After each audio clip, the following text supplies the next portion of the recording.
भगवान स्वामीनारायण की शिक्षापत्री के 200 साल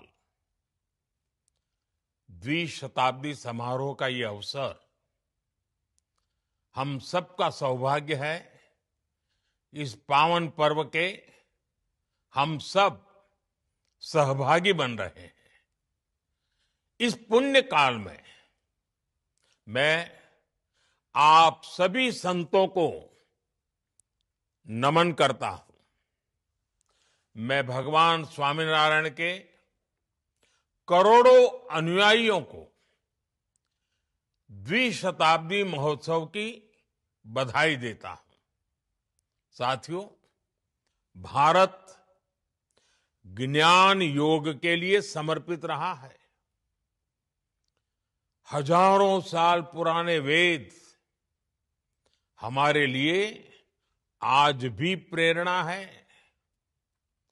हमारे ऋषि मुनियों ने तत्कालीन समय के अनुरूप वेदों के प्रकाश में उस समय की व्यवस्थाओं को निरंतर विकसित किया।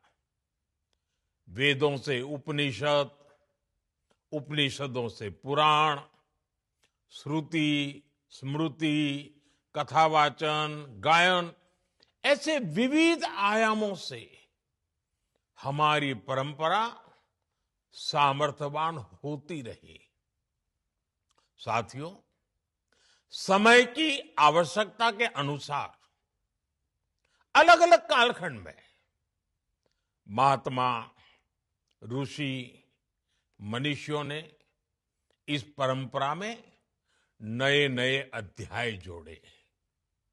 हम सभी जानते हैं, भगवान स्वामीनारायण के जीवन के प्रसंग लोक शिक्षा, लोक सेवा से जुड़े रहे।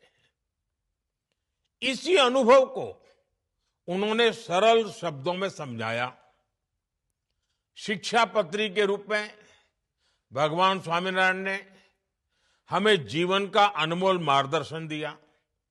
साथियों, आज द्विशताब्दी समारोह का एक विशेष अवसर हमें ये आकलन करने का मौका देता है कि हम शिक्षापत्री से क्या कुछ नया सीख रहे हैं, उसके आदर्शों को कितना अपने जीवन में जी रहे हैं। साथियों, भगवान स्वामीनारायण का जीवन साधना के साथ साथ सेवा की भी प्रतिमूर्ति था। आज उनके अनुयायियों द्वारा समाज, राष्ट्र और मानवता की सेवा के कितने ही अभियान चल रहे हैं। शिक्षा और स्वास्थ्य से जुड़े प्रकल्प, किसान कल्याण के संकल्प,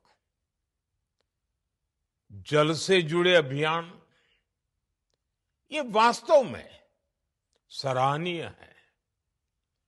आप सभी संतजनों को, हरिभक्तों को समाज सेवा के प्रति अपने दायित्वों का निरंतर विस्तार करते देखना बहुत प्रेरणादायी होता है। साथियों, आज देश स्वदेशी और स्वच्छता जैसे जन आंदोलनों को आगे बढ़ा रहा है। वोकल फॉर लोकल के मंत्र की गूंज घर घर तक पहुंच रही है।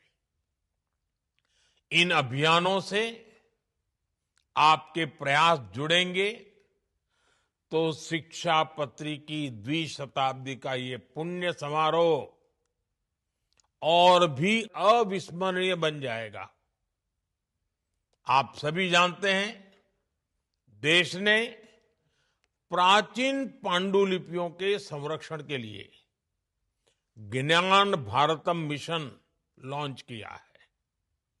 मेरा ये आग्रह है कि आप जैसे सभी प्रबुद्ध संगठन इस काम में और ज्यादा सहयोग करें। हमें हमारे भारत के प्राचीन ज्ञान को बचाना है, हमें उसकी पहचान को बचाना है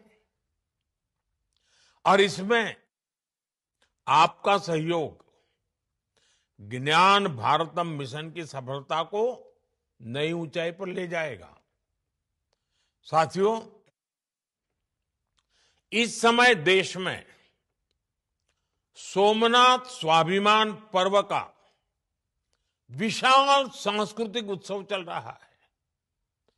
सोमनाथ मंदिर के प्रथम ध्वंस से लेकर अब तक 1000 साल की यात्रा को देश सोमनाथ स्वाभिमान पर्व के रूप में मना रहा है। मेरा आग्रह है, आप सब इस महोत्सव से भी जुड़े, इसके उद्देश्यों को जन जन तक ले जाने का कार्य करें। मुझे विश्वास है, आपके जरिए भारत की विकास यात्रा को भगवान स्वामीनारायण का आशीर्वाद ऐसे ही निरंतर मिलता रहेगा। मैं एक बार फिर सभी संतों, सभी हरिभक्तों और सभी श्रद्धालुओं को हार्दिक शुभकामनाएं देता हूं। जय स्वामीनारायण। बहुत बहुत धन्यवाद।